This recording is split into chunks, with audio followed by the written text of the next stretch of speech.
My name is Don K. Preston. I am the president of Preterist Research Institute of Ardmore, Oklahoma. I told you I would pose and consider the question. The law of sin and death said, you sin, you die. That's the simple explanation and definition of the law of sin and death. Paul said, the wages of sin is death. Now we are told that's biological death. Person after person after person on Facebook has assured me, and by the way, commentaries as well, has assured me the wages of sin is biological death. Which raises the incredibly important question. If sin brings biological death, then how is it and why is it that the child of God, who is forgiven of sin, which is the only thing that brings biological death, why is it that the child of God must still die biologically? Look, scholars have pondered this. They've struggled with it. Louis Berkhoff, in his book Christian Doctrine, said, quote, since death is punishment for sin, and believers are redeemed from the guilt of sin, the question naturally arises, why must they still die? It's exactly the question I'm asking.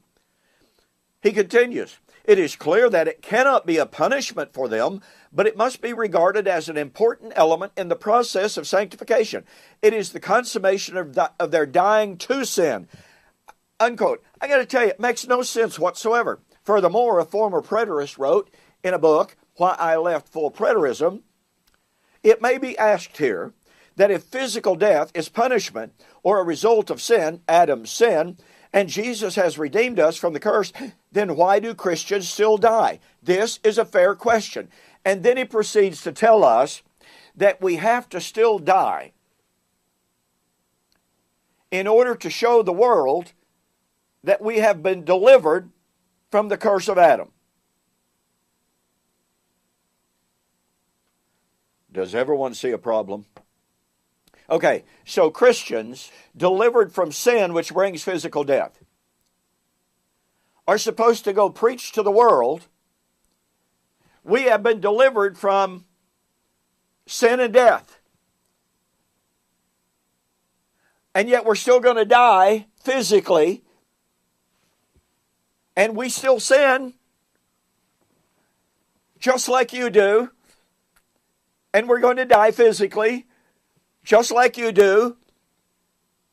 And that's proclaiming victory?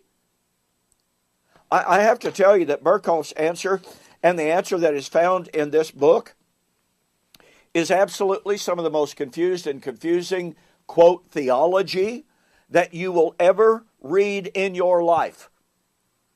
We are told our dying in the Lord reflects the fact that His death, now pay very careful attention to here, because we are told that Jesus never ever suffered the penalty for sin. He was never alienated from God.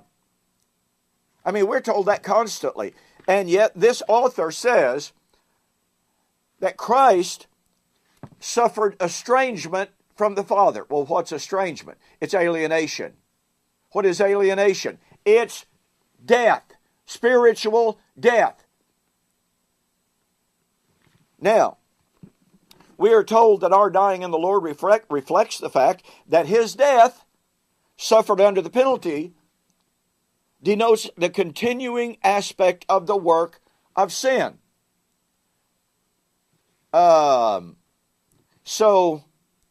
when we continue to die physically, that manifests the continuing work of sin in us, who are supposedly forgiven of sin, which brings physical death. He says, Jesus physically died as a penalty for becoming accursed on our account. We also still die, and Adam will die, due to the same penalty that came through Adam. You know, ladies and gentlemen, if Christ died physically as a penalty of sin, and if you and I still die physically as a result of sin, I'm sorry, you simply cannot affirm that we are forgiven. It makes no sense whatsoever. Listen to me very carefully. Jesus said, if a man keeps my saying, he will never die.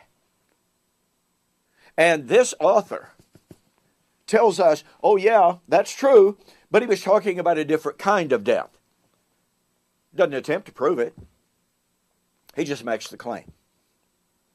You can't find in John 8:51, John 6:39 and following, John 6:44, you cannot find, for instance, in the book of John, where Jesus, when he made the promise over and over and over again, if a man believes in me, he will never die.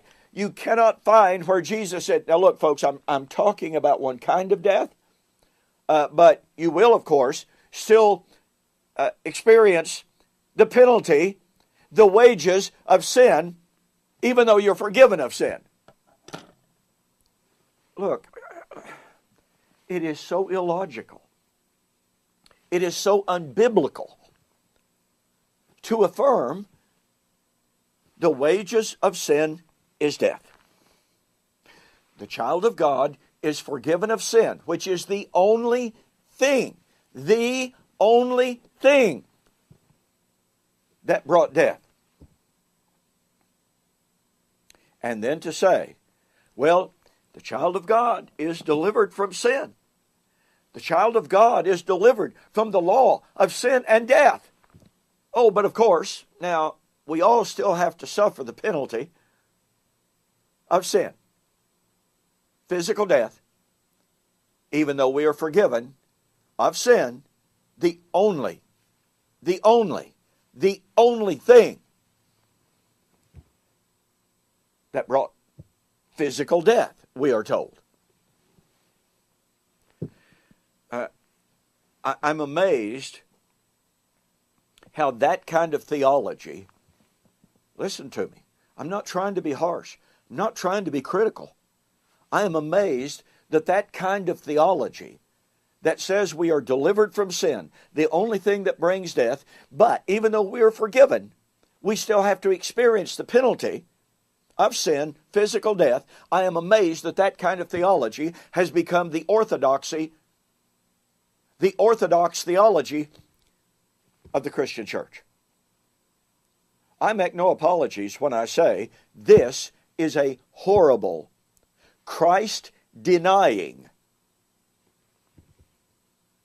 doctrine. Are we forgiven or not? Yes or no? If we are forgiven of sin, as Burkhoff noted, as other scholars have noted, why do we die? You mean to tell me that we are forgiven, but we have to keep on dying to prove that we're forgiven? No, sorry. It just doesn't work. Do me a favor and do yourself a favor. Go to my website, DonKPreston.com, BibleProphecy.com. Order my book, The Resurrection of Daniel, chapter 12 and 2, Fulfilled or Future, because I discuss an awful lot of this, almost all of it, in this book. And I want to tell you, you will be absolutely flabbergasted at how weak this, quote, traditional orthodoxy, unquote, truly is in the light of the clear affirmations of the Bible about the work of Christ in us as children of God.